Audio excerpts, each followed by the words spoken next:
நம்ம திராவிட மாடல் ஆட்சியில் நம்மளுக்கு கிடைக்க வேண்டிய சிறப்பான திட்டங்களை கொஞ்சம் கூட தமிழ்நாட்டுக்கு கிடைச்சிடவே கூடாது, தமிழ்நாடு வளர்ந்துடக்கூடாது.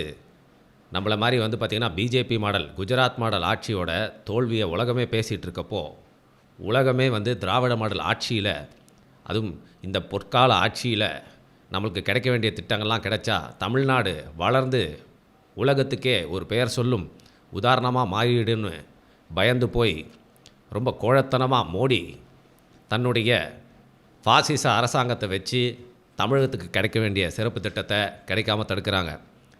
ஆனால் தொட்டுப்பார், தூக்கிப்பார், இல்லை கிட்ட கூட உத்துப்பார் அப்படின்னு ஸ்டாலின் அவர்களுக்கு முட்டு கொடுத்து ஒரு வீடியோ பண்ணலான்னு சொல்லிட்டு ஆல்மோஸ்ட் ஆரம்பிச்சிட்டேன். ஏமாந்துட்டேன் நான். ஏன்னா நேற்று ஒரு செய்தி வருது. எப்போவுமே சென்னையில் ஃபார் எக்ஸாம்பிள் நம்ம விலாக்லாம் பண்ணுவோம்ல, சென்னையில் இது வருது அது வரும் போட்டால் கீழே ஒரே கமெண்ட்ஸாக நோடி சென்னையே ஏன்டா டெவலப் பண்ணுறீங்க, எங்கள் ஊரையும் டெவலப் பண்ணுறான்னு சொல்லிட்டு நம்ம மதுரை கைஸு, கோயம்புத்தூர் கைஸு, திருச்சி கைஸ்லாம் காண்டாவாங்க. அதுவும் திருச்சிலாம் பார்த்திங்கன்னா ஒரு சென்ட்ரல் ஜங்ஷனாக இருக்கனால ஏன் சென்னை சுற்றியே வளர்ச்சி. ஆக்சுவலாக அவங்க சொல்கிற கரெக்ட் தான். சென்னை அப்படிங்கிறது இன்றைக்கி எக்ஸ்பேண்ட் ஆகிட்டே போகிறது அப்படிங்கிறது it's a very bad thing. ஏன்னா அது ஒரு நீர் அப்படிங்கிற விஷயமா மட்டும் இல்லாமல் மக்கள் எல்லாமே ஒரே இடத்துல குமிகிறதுனால பார்த்திங்கன்னா கேஸ்தம் இன்னும் அதிகமாக ஏற்படும். இது இயற்கைக்கும் நல்லதில்லை. டெவலப்மெண்ட் அப்படிங்கிறது சூப்பராக ஸ்ப்ரெட் ஆகி டிஸ்ட்ரிபியூட்டடாக எல்லாருக்குமே இருக்கணும் அப்படிங்கிறத நானும் நம்புகிறேன்.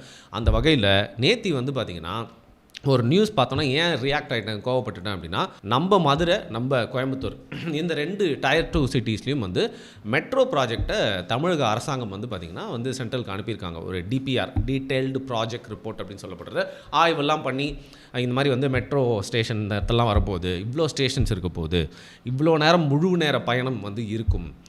அது மட்டும் இல்லாமல் பார்த்திங்கன்னா எந்தெந்த ரூட்லலாம் போகும், எந்தெந்த மாதிரியான பில்டிங்ஸ்லாம் டெமாலிஷ் பண்ணணும், எவ்வளோ நிலங்கள் கையகப்படுத்தணும், எவ்வளோ ஸ்பீடில் போகும், அது மட்டும் இல்லாமல் யாரெல்லாம் பயன்பெறுவா, ஃபுல்லாக பார்த்திங்கன்னா டயமீட்டரில் அந்த சுற்றி யாரெல்லாம் பயன்பெறுவா, அண்ட் இதுக்கான ப்ராஜெக்ட் காஸ்ட் எவ்வளோ, இந்த மாதிரி பல விஷயங்கள் பார்த்திங்கன்னா இதுக்கான பார்த்திங்கன்னா கனெக்டிவிட்டி எப்படி இருக்கும், எந்தெந்த ரோட்டில் வரப்போது, ரோடு இல்லாமல் புதுசாக எங்கெல்லாம் பார்த்திங்கன்னா கீழே அதாவது டனல் போட்டு போகணும், எங்கெல்லாம் மேலே போகணும், ஃபுல்லாக அந்த ஒரு டீட்டெயில் ப்ராஜெக்ட் ரிப்போர்ட் அனுப்பணும்.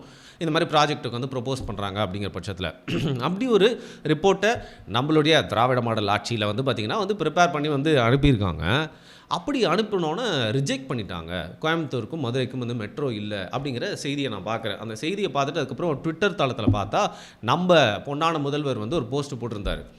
அது north Indiana selected, south Indiana rejected அப்படிங்கிற மாதிரி மாற்றாந்தாய் மனப்பான்மையோடு நம்மளை நடத்துகிறாங்க அப்படின்னு சொல்லிட்டு. ஓப்பனாக நான் ஒன்று சொல்கிறேன், நிறையா சங்கீஷ் ட்ரிகர் ஆயிடுவீங்க. கண்டிப்பாக அது காங்கிரஸ் ஆட்சியோ இல்லை பிஜேபி ஆட்சியோ தமிழ்நாட்டை மாற்றாந்தாய் மனப்பான்மையோடு தான் பார்க்குறாங்க அப்படிங்கிறத நான் மனப்பூர்வமாக நம்புகிறேன்.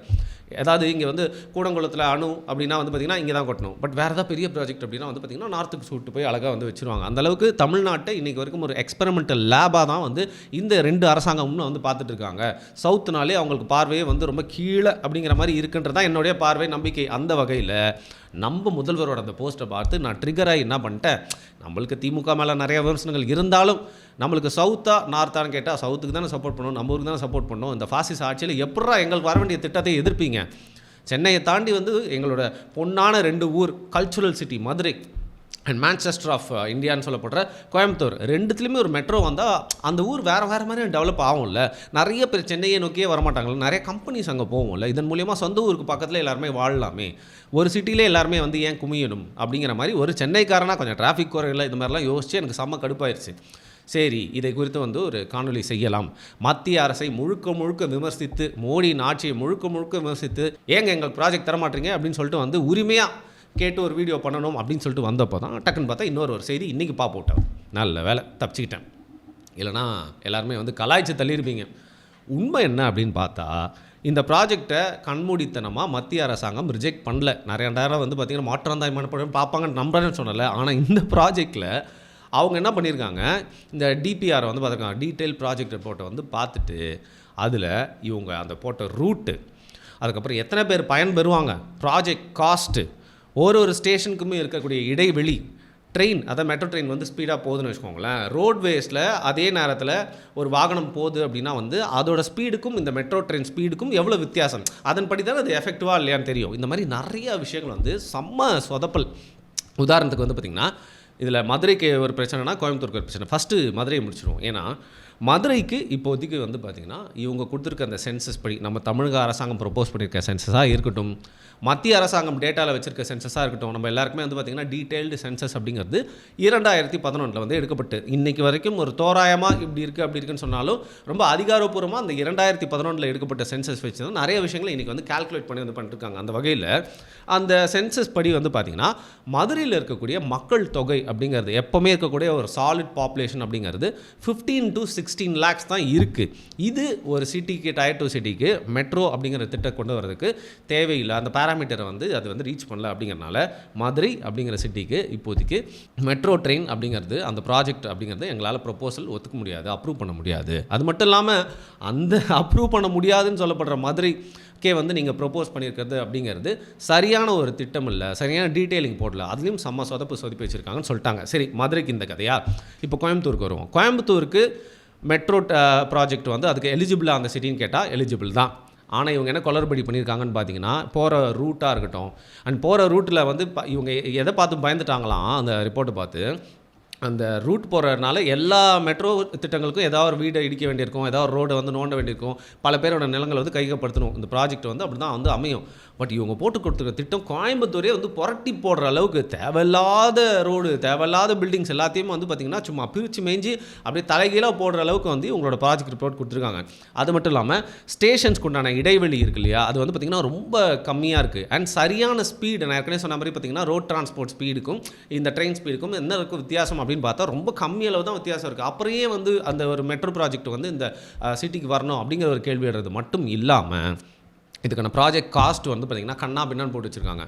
அதோட முக்கியமான விஷயம், நம்ம சென்னையில் ராத்திரி பகலாக உழைக்கிறாங்க, மெட்ரோ எப்போ முடியும்னு கேட்டால் வந்து பார்த்திங்கன்னா அதுக்கு வந்து ஒரு காலம் சொல்கிறாங்க பாருங்கள், அதெல்லாம் பார்த்தா வந்து நொந்து போயிடும். சே, நம்மளோட ஜாலியான நாட்களில் இதெல்லாம் வந்து என்ஜாய் பண்ண முடியாது, அவ்வளோ காலம் ஆயிருமா அப்படின்னு சொல்லிட்டு. அதேமாதிரி இவங்க வந்து மத்திய அரசாங்கமே வந்து ஆச்சரியப்படும் விதமாக அப்படியே ஒரு விஷயம் தலையை சுற்றிடுச்சு அப்படின்னு சொல்கிற அளவுக்கு பார்த்திங்கன்னா 3 வருஷத்தில் முடிச்சிடலாங்க அப்படின்னு சொல்லிட்டு வந்து கண்மூடித்தனமாக இவங்க வந்து ஒரு குளறுபடியான ரிப்போர்ட்டை கொடுத்ததுனால இந்த 2 ரிப்போர்ட்டையும் பார்த்துட்டு வந்து இதை வந்து கரெக்ட் பண்ணி அனுப்புங்க, இந்த மாதிரி இப்படி பிரச்சனைகள்லாம் இருக்குது அப்படின்னு சொல்லிட்டு திருப்பி அனுப்பியிருக்காங்க.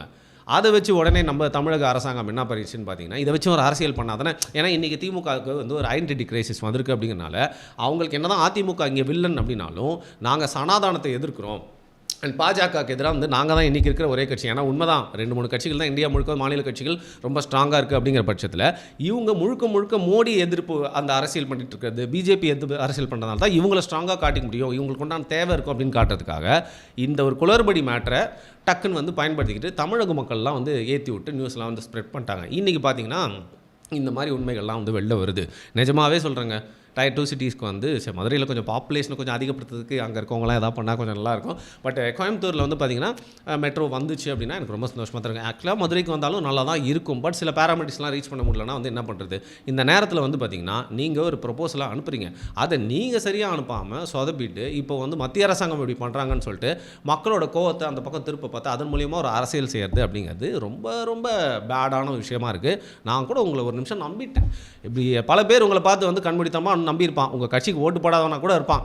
ஆக்சுவலாக 2020 உங்களுக்கு வந்து பார்த்திங்கன்னா நிறைய நியூட்ரல் பீப்புள் ஓட்டு போட்டதுக்கு காரணமே அதிமுக வந்து பாஜக கூட வந்து பயணிச்சுட்டு இங்கே அவங்களோட ப்ராஜெக்ட்ஸ்லாம் கொண்டு வந்து கொட்டி அப்ரூவல் பண்ணிட்டாங்க, அண்ட் பாஜகவோட கைக்கூலியாக மாறிட்டாங்க அப்படின்னு சொல்லிட்டு நீங்கள் நிஜமாகவே விடியல் தருவீங்க அப்படின்னு தான் நியூட்ரலாக இருக்க நிறைய பேர் உங்களுக்கு ஓட்டு போட்டாங்க. ஆனால் இன்றைக்கும் நீங்கள் பாஜக எதிர்ப்பு அரசியலை ஒரு பொய்யான பின்பற்ற கட்டமைச்சு மக்களோட மனசை திருப்பி ஏமாற்ற வந்து ட்ரை பண்ணியிருக்கீங்க அப்படிங்கிறது ரொம்ப அப்பட்டமாக தெரியுது. சரி, பண்ணிட்டீங்க, அட்லீஸ்ட் திருப்பியும் அனுப்பக்கூடிய அந்த டிபிஆர் அதை கொஞ்சம் ப்ராப்பராக அனுப்புங்க. ஏன்னா நீங்கள் போனதுக்கப்புறம் உங்களால் சில திட்டம் வந்தது அப்படின்னா உங்களோட பேர் தான் வந்து சொல்லும். அதை நீங்கள் கரெக்டாக பண்ணிட்டு போயிட்டீங்கன்னா அது உங்களுக்கு தானே நல்லது. என்ன சொல்கிறீங்க அங்கிள்?